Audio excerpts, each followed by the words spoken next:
I was 20 years old. I was at my lowest point.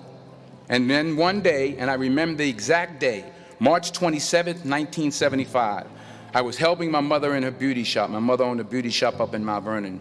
And there was this older woman who was considered one of the elders in the town. And I didn't know her personally, but I was looking in the mirror, and every time I looked at the mirror, I could see her behind me, and she was staring at me. She just kept looking at me. Every time I looked at her, she kept giving me these strange looks. So she finally took the dryer off her head and she said something I'll never forget. First of all, she said, "Somebody give me a piece of paper. Give me a piece of paper." She said, "Young boy, I have a prophecy, a spiritual prophecy." She said, "You are going to travel the world and speak to millions of people." I began at Fordham University as a pre-med student. I took a course called cardiac morphogenesis. I couldn't read it, I couldn't say it, I sure couldn't pass it. So then I decided to go into pre-law, then journalism. And with no academic focus, my grades took off in their own direction. I was a 1.8 GPA one semester, and the university very politely suggested that it might be better to take some time off. I found that nothing in life is worthwhile unless you take risks. Nothing. Nelson Mandela said, "There is no passion to be found playing small and settling for a life that's less than the one you're capable of living." Fail big.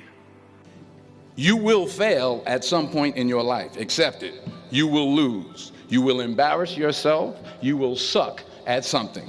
There's no doubt about it. In the acting business, you fail all the time. Early on in my career, I auditioned for a part in a Broadway musical. Perfect role for me, I thought. So I'm in the wings. I'm about to go on stage, but the guy in front of me, he's singing like Pavarotti, and I'm just shrinking. I'm getting smaller and smaller.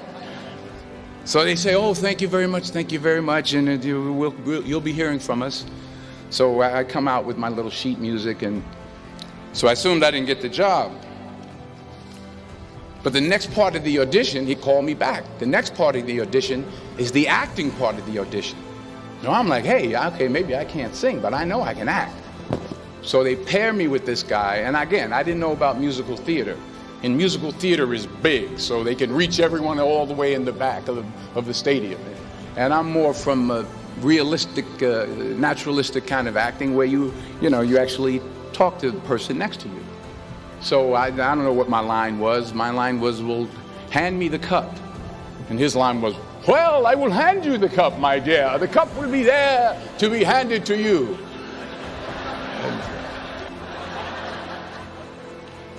I didn't get the job. But here's the thing. I didn't quit. I didn't fall back. I walked out of there to prepare for the next audition, and the next audition, and the next audition. I prayed. I prayed, and I prayed.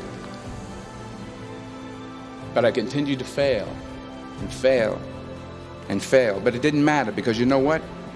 There's an old saying, you hang around the barbershop long enough, sooner or later you're going to get a haircut.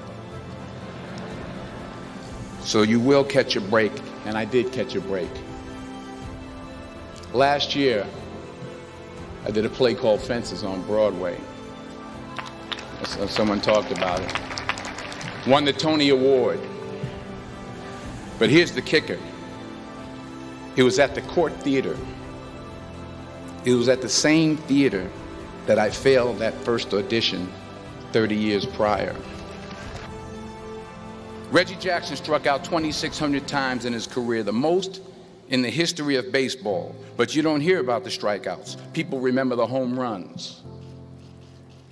Fall forward. Thomas Edison conducted 1,000 failed experiments. Did you know that? I didn't know that.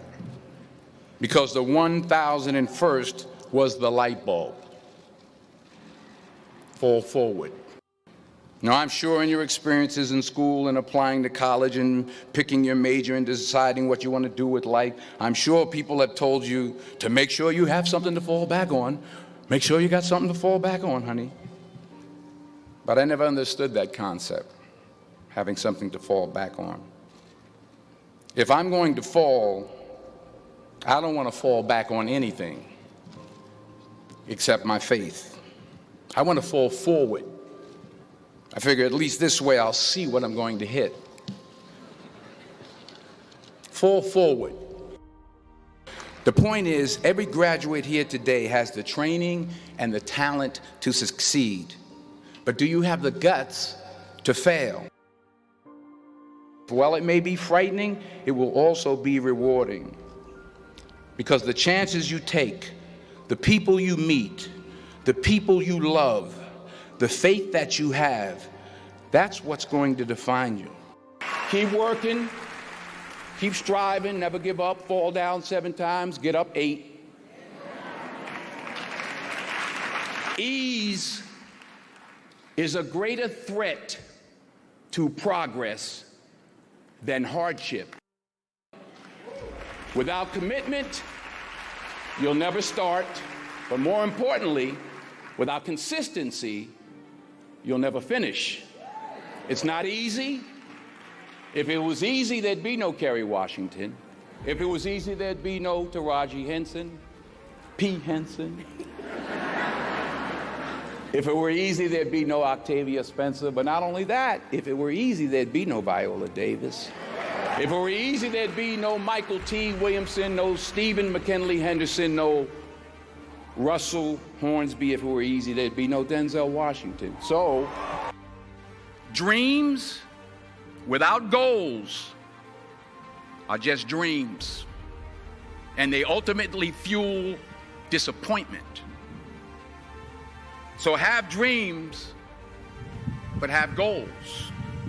Life goals, yearly goals, monthly goals, daily goals. Don't confuse movement with progress.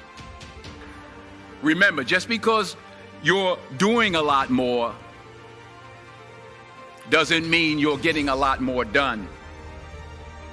In order to achieve your goals, you must apply discipline, which you have already done, and consistency every day, not just on Tuesday and miss a few days. You have to work at it every day. You have to plan every day. You've heard the saying, we don't plan to fail, we fail to plan. Hard work works. Working really hard is what successful people do. What are you going to do with what you have? I'm not talking about how much you have. Some of you are business majors, some of you are theologians, nurses, sociologists. Some of you have money, some of you have patience, some of you have kindness, some of you have love, some of you have the gift of long suffering. Whatever it is, whatever your gift is, what are you going to do with what you have? And it's not how much you have, it's what you do with what you have. We all have different talents. Some of you will be doctors, some lawyers, some scientists, some educators, some nurses. The most selfish thing you can do in this world is help someone else. Why is it selfish? Because the gratification, the goodness that comes to you, the good feeling that I get from helping others, nothing's better than that. Well, I have traveled the world, and I have spoke to millions of people. But that's not the most important thing, the success that I had. The most important thing is that what she taught me and what she told me that day has stayed with me since. I've been protected, I've been directed, I've been corrected. I've kept God in my life, and it's kept me humble. I didn't always stick with him, but he always stuck with me. So stick with him in everything you do. If you think you want to do what you think I've done, then do what I've done. Today is the beginning of the rest of your life, and it can be very frightening. It's a new world out there. It's a mean world out there, and you only live once. So do what you feel passionate about. Take chances. Don't just aspire to make a living. Aspire to make a difference.